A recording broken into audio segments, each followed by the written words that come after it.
سب یہ چہرے کا دھونا وضو میں یعنی ایک واجب حصہ ہے، تو اس کی حد بندی کیا ہے، کتنی حد میں یعنی؟ بالکل، ابھی ہم جو ہے وہ حدود کے اندر داخل ہو جائیں کہ جب وضو اللہ کی حدود میں سے ایک حد ہے تو اس کا طریقہ کیا بیان کیا گیا ہے۔ فتاوی میرے سامنے موجود ہیں اور اس فتاوی کے پیچھے جو روایات ہیں وہ بھی میں مومنین کی خدمت میں پیش کرنا چاہوں گا۔ زرارہ یہ کہتے ہیں کہ امام محمد باقر علیہ السلام نے ایک دن مجھے فرمایا کہ الا احکی لکم وضوء رسول اللہ صلی اللہ علیہ وآلہ وسلم، کہ کیا آج میں تمہیں رسول خدا کا وضو نہ بتاؤں کہ وہ کس طرح وضو فرمایا کرتے تھے۔ پھر کہتے ہیں کہ امام نے جو ہے وہ ایک برتن منگوایا، اس برتن میں پانی تھا،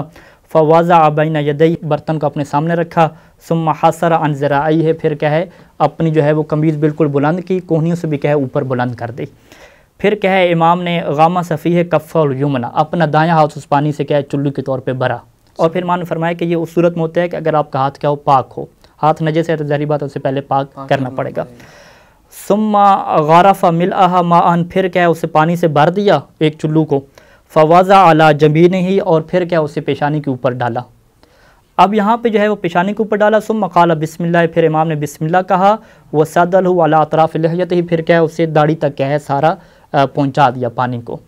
اب یہاں پہ اس روایت میں یہ ہے کہ فوضع علی جبینہ، پیشانی کے اوپر ڈالا۔ اب یہاں پہ ایک اور روایت بھی ہمارے سامنے ہے کہ جس میں راوی آ کے پوچھتا ہے امام علیہ السلام سے کہ اے امام آپ ہمیں بتائیے کہ اس چہرے کی حد کیا ہے کہ جس کا دھونا ضروری ہے وضو میں۔ تو امام نے فرمایا کہ الوجہ الذی قال اللہ وامر اللہ عز وجل بغسلہ، کہ وہ چہرہ کہ جس کے دھونے کا اللہ نے حکم دیا ہے نماز کے لیے، کہ الذی لا ینبغی لاحد، اور کسی کو یہ اجازت نہیں ہے کہ ان یزید علیہ، کہ اس مقدار سے زیادہ دھوئے، ولا ینقص منہ، نہ کیا اس سے کم دھوئے،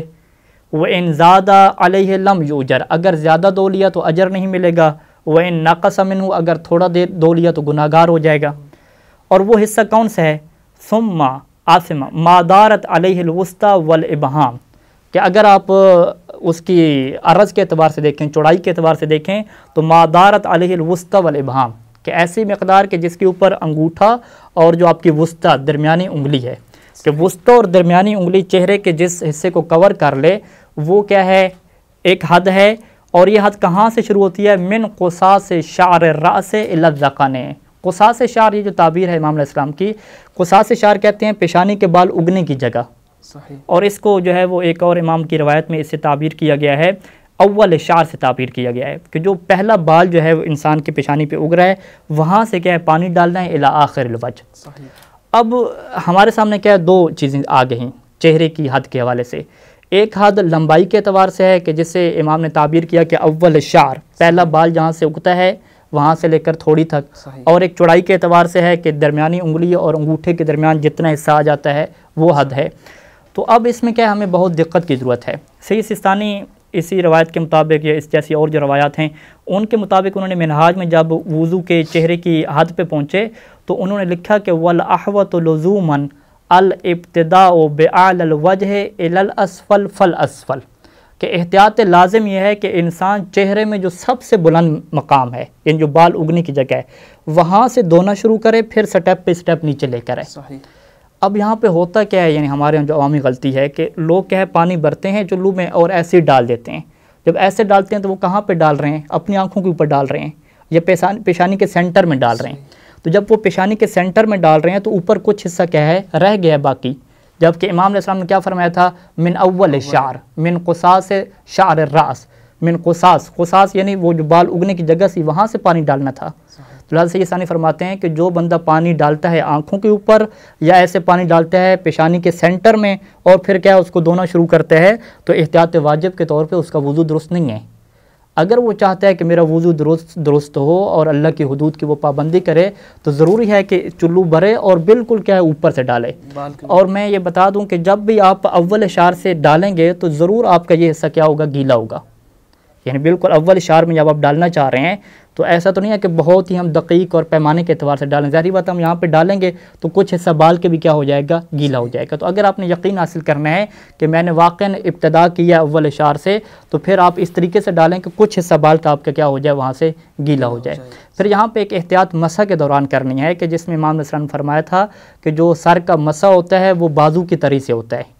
ہاتھ کی تری سے ہوتا ہے۔ اب جب ایک انسان مسح کرے گا سر کا تو اس کے اوپر یہ جو تری بالوں والی ہے کہ جہاں پہ اس نے پانی ڈالتے وقت پانی پہنچایا تھا یہ اس کے انگلیوں پہ لگ جائے گی. تو اب پاؤں کے مسح کے وقت وہ احتیاط کرے کہ یہ جو تری اس کے چہرے والی لگی ہے انگلیوں کے اوپر یہ پاؤں کے مسح کے اوپر اسے استعمال نہ کرے. یعنی پاؤں کا مسح وہ پھر یوں کیا ہے اس طریقے سے کر کے کرے تاکہ اس کے اوپر کیا ہے وہ کیا نام ہے چہرے والی تری کیا ہے وہ نہ آنے پائے. تو لہٰذا یہ جو حد بندی بیان ہوئی ہے کہ اول وجہ اول شعر بال اگنے کی پہلی جگہ سے کیا ہے دھونا شروع کرنا ہے پھر اس کو کیا ہے نیچے لے کر آنا ہے. اب اس میں ایک غلطی میں نے یہ بیان کر دی کہ عوام میں عام طور پہ غلطی کیا ہے کہ وہ سینٹر میں پانی ڈال دیتے ہیں, اور دوسری غلطی یہ بھی ہو سکتی ہے کہ وہ دائیں اور بائیں سے دھوئیں, ایسے یعنی پانی ڈالیں دونوں ہاتھوں سے ادھر ادھر سے یوں کر کے گھما کے دھو لیں, تو یہ بھی کیا درست نہیں ہے. صحیح. اعلیٰ سے اسفل یعنی اوپر سے نیچے ارسلہا سدلہا روایت کے یہ الفاظ ہیں کہ امام نے اوپر سے نیچے کیا ڈالنا شروع کیا اور اس طریقے سے کیا دھونا شروع کر دیا. تو یہ کیا ہے چہرے کی حد ہو جائے گی. یہ صاحب چہرے کی حد بندی ہو گئی. دائیں اور بائیں بازو کی کیا جی دائیں اور بائیں بازو کے اعتبار سے بھی جو امام علیہ السلام نے حد بندی بیان کی کہ اسی روایت میں کہ جب امام باقر علیہ السلام رسول خدا کا وضو بیان فرما رہے تھے صحاب کو, تو امام نے کیا فرمایا کہ پھر رسول خدا نے پانی لیا اور چہرہ دھو لیا. چہرہ دھونے کے بعد پھر روایت کے یہ الفاظ ہیں کہ ثم وضعہ یعنی پھر ثم غمس یدہ الیسریٰ پھر جو بایاں ہاتھ ہے وہ پانی کے اندر ڈالا, فغرف بہا ملأہا پھر کیا ہے اس کو بھر لیا, ثم وضعہ علی مرفقہ الیمنی پھر پانی کو ڈالا اپنی دائیں کوہنی کے اوپر یعنی دائیں کوہنی کے اوپر ڈالا, فَأَمَرَّ كَفَّهُ عَلَى سَاعِدِهِ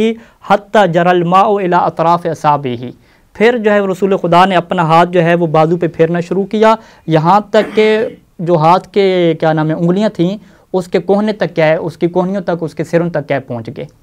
یعنی طریقہ کار جو رسول خدا نے تعلیم دیا اور امام جس کو نقل فرما رہے ہیں کہ ہاتھ کی جو دھونے کی حد ہے یعنی بازو کے جو دھونے کی حد ہے کہ پانی یہاں سے ڈالیں پھر اس کو ہاتھ لگاتے لگاتے کہاں تک پہنچا دیں ہاتھ کی انگلیوں کے سرے تک پہنچا دیں.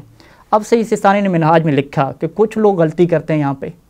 وہ کیا کرتے ہیں کہ جب وہ پانی یہاں سے ڈالتے ہیں دھونا شروع کرتے ہیں تو وہ یہاں پہ آ کے بریک لگا دیتے ہیں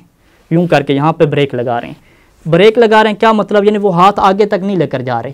جبکہ روایات میں کیا ہے کہ مرفق یعنی کوہنی سے لے کر اطراف اصابع تک آپ نے دھونا ہے. اور وہ کہتے ہیں ان کے ذہن میں کیا ہوتا ہے, ان کے ذہن میں یہ ہوتا ہے کہ وضو سے پہلے تو ہم نے ہاتھ دھوئے تھے, یہ ہاتھ تو ایڈوانس میں دھل چکے ہیں لہٰذا کہ آپ بازو یہاں تک دھو لیں تو یہ کافی ہے. کہتے ہیں یہ غلط ہے. جو وضو سے پہلے ہاتھ دھوئے تھے وہ ایک مستحب حصہ تھا,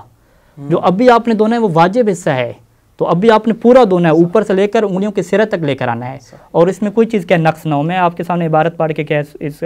پروگرام کو کیا اختتام کرتا ہوں. منہاج کا مسئلہ نمبر 80 ہے کہ جس میں سے عیسانی یہ لکھتے ہیں کہ ما یقوم بہ البعض من غیر المتفقہین کہ بعض لوگ جو ایسا کرتے ہیں وہ متفقہ نہیں ہیں, فقہ انہیں نہیں آتی. وہ کیا کرتے ہیں من غسل الیدین الی الزندین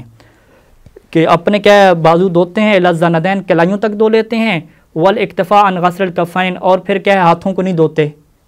کیوں نہیں دھوتے؟ وہ کہتے ہیں کہ بالغسل المستحب قبل الوجه جو چہرے سے پہلے دھویا تھا ہاتھ اسی کے اوپر وہ کیا کر لیتے ہیں اکتفا کر لیتے ہیں. تو باطل یہ جو وہ لوگ کام کر رہے ہیں یہ باطل ہے ان کا وضو.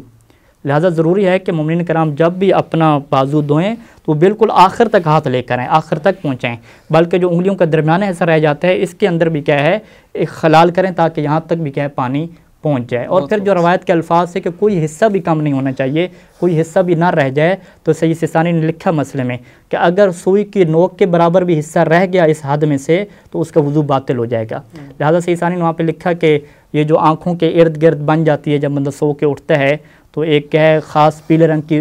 پیپ بن جاتی ہے, اگر یہ سخت ہو چکی ہے اور پانی پہنچنے سے مانے ہے تو اس کو ہٹانا بھی کیا ضروری ہے. اسی طریقے سے اگر کسی نے سرما پہنا ہوا ہے اور وہ سرما ایسا ہے کہ جو مانے بن رہا ہے اس کو ہٹانا بھی ضروری ہے. اسی طریقے سے نیل پالش وغیرہ لگی ہوئی ہے جو پانی پہنچنے سے مانے ہے اس کا ہٹانا بھی ضروری ہے, یا بہت زیادہ کریم لگائی ہوئی ہے کہ جو پانی پہنچنے سے مانے ہے اس کا ہٹانا بھی ضروری ہے. کیونکہ امام علیہ السلام نے فرمایا تھا کہ اگر ایک حصہ بھی رہ گیا تو انسان گناہگار ہو جائے گا اور اس کا وضو کیا ہو جائے گا, باطل ہو جائے گا. بہترین. صاحب نے بھی ایک بات کہی کہ وضو سے پہلے ہاتھوں کا دھونا مستحب ہے, تو بعض افراد کو دیکھا ہے کہ وہ پاؤں بھی دھوتے ہیں, تو اس پاؤں دھونے کے بارے میں نہیں, پاؤں دھونے کے بارے میں ہمارے پاس کوئی نہیں روایات وغیرہ. اگر ایک انسان پاؤں دھوتا ہے اور نیت یہ کرتا ہے کہ اللہ نے مستحب کہا ہے تو یہ تو واضح طور پہ اللہ پہ الزام لگانے والی بات ہے. ہم کہیں گے آپ کے پاس نہ وحی نازل ہوئی نہ مستحب بھی نہیں ہے. فقط کس باب سے مستحب ہے؟ وہ کہے کہ چونکہ اللہ کو صفائی پسند ہے لازم اپنے پاؤں صاف کرنے کی خاطر دھو رہا ہوں. اگر یہ نیت ہو کہ پاؤں صاف کرنے کی خاطر دھو رہا ہوں تو یہ وہ ایک ثواب کا کام حاصل کر لے گا، لیکن اگر نیت یہ ہے کہ یہ وضو کا حصہ ہے، نہیں تو ایسا وضو کا یہ حصہ کیا ہے ہمارے ہاں نہیں ہے۔